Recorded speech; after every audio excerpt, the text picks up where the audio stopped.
Shalom and good evening. This is TV7 Israel News, broadcasting to you from Jerusalem. And in today's top stories, President Donald Trump reveals that he views the two-state solution as the best way forward to resolve the decades-old Israeli-Palestinian conflict. U.S. National Security Adviser John Bolton declares the Islamic Republic will face significant consequences if they do not change their behavior. Syrian Deputy Foreign Minister Faisal Mekdad warmly welcomes Russia's decision to transfer advanced S-300 surface-to-air missile systems to the Syrian military.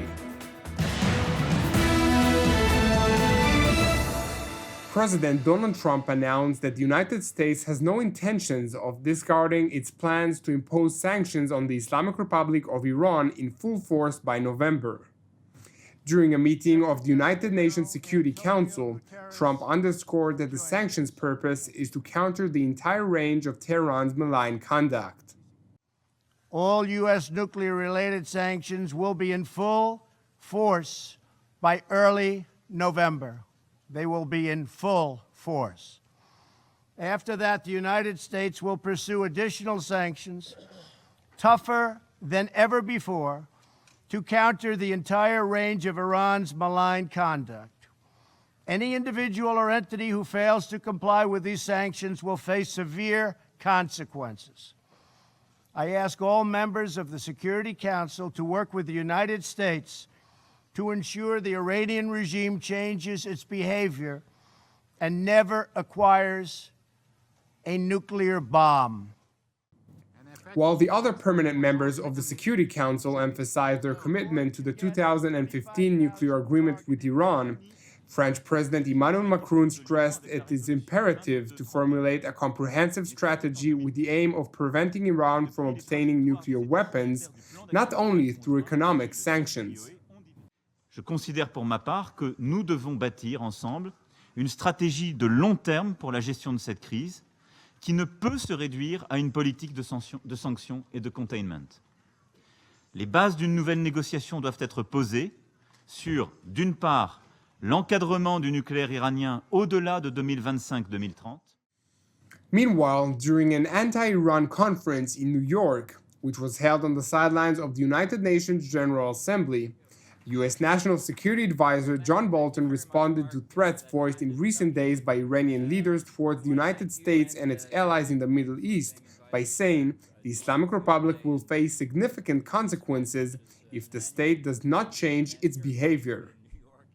According to the mullahs in Tehran, we are the great Satan, lord of the underworld, master of the raging inferno. So I might imagine they would take me seriously that when I assure them today that if you cross us, our allies or our partners, if you harm our citizens, if you continue to lie, cheat, and deceive, yes, there will indeed be hell to pay. The murderous regime and its supporters will face significant consequences if they do not change their behavior. Let my message today be very clear. We are watching, and we will come after you.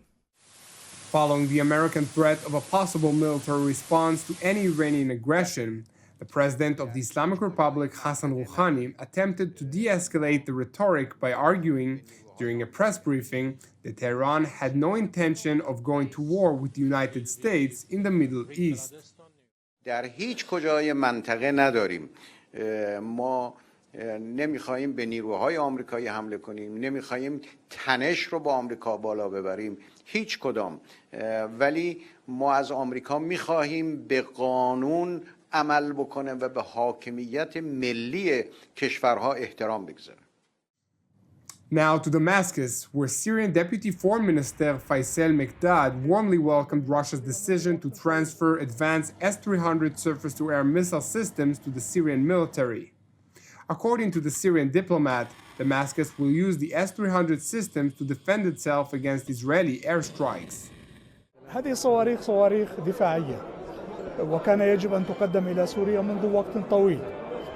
الحادث المأساوي الذي أدى إلى إسقاط طائرة ال-20 فتح الأعين على العدوانية الإسرائيلية وعلى الدعم الذي تقدمه الولايات المتحدة والدول الغربية لهذه السياسات المدمرة من قبل الدول الغربية ضد سوريا.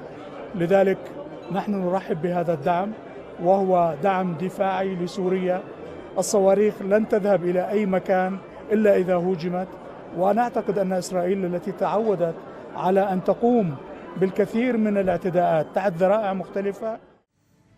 Moscow's decision angered Jerusalem, which warned that the transfer of the S-300 will only bring about a further escalation in the Middle East. Meanwhile, in New York, during a meeting with Prime Minister Benjamin Netanyahu, US President Donald Trump emphasized Israel's right to act aggressively against elements that threaten its security, while signaling to Russia that the United States has Israel's back. We are very much in favor of what Israel is doing as far as their defense is concerned. They're aggressive and they have no choice but to be aggressive. It's a very difficult part of the world, so I just want to let Benjamin, let all of the people know, let Bibi know that we are with you, we are with Israel 100%. Thank you, Bibi. Thank you. Netanyahu took the opportunity to thank President Trump for his steady support of the Jewish state and also clearly emphasized to Russia and its regional allies that Israel will continue to do what is necessary to defend itself against Iranian aggression in Syria, Lebanon, and anywhere else. I think everybody should understand that Israel will continue to do what is necessary to defend ourselves against Iranian aggression in Syria, in Lebanon, anywhere else.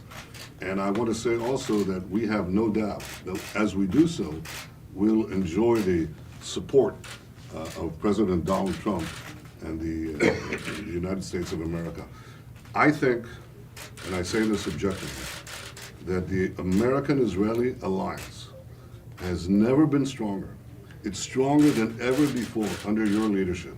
And I look forward to working with you and your team to advance our common interests, security, prosperity, and peace with Israel's neighbors and for the region. And we can do it with you.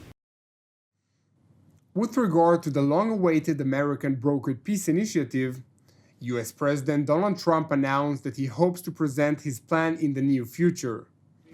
Furthermore, the American leader recognized that his decision to take Jerusalem off the table was a notable step in the right direction, yet emphasized that Israel will have to make a significant concession to the Palestinians in return. There's nothing I would rather do than see peace between Israel and the Palestinians. I think lots of good things are happening. It will take a little time, as you know. It's taken plenty of time, many decades, and nothing's happened, but a lot of good things are happening. Actually, by taking off the table the embassy moving to Jerusalem, that was always the primary ingredient as to why deals couldn't get done. I spoke to many of the negotiating teams, and they said they could never get past the embassy moving into Jerusalem and all of what that meant, which you know what that meant. That meant everything. And now that's off the table. Now that will also mean that Israel will have to do something that will be good for the other side. President Trump further revealed that he views a two-state solution as the best way forward, effectively aligning himself with the international community and their preferred outcome to the decades-old Israeli-Palestinian conflict. I like two-state solution. Yeah, That's what I think.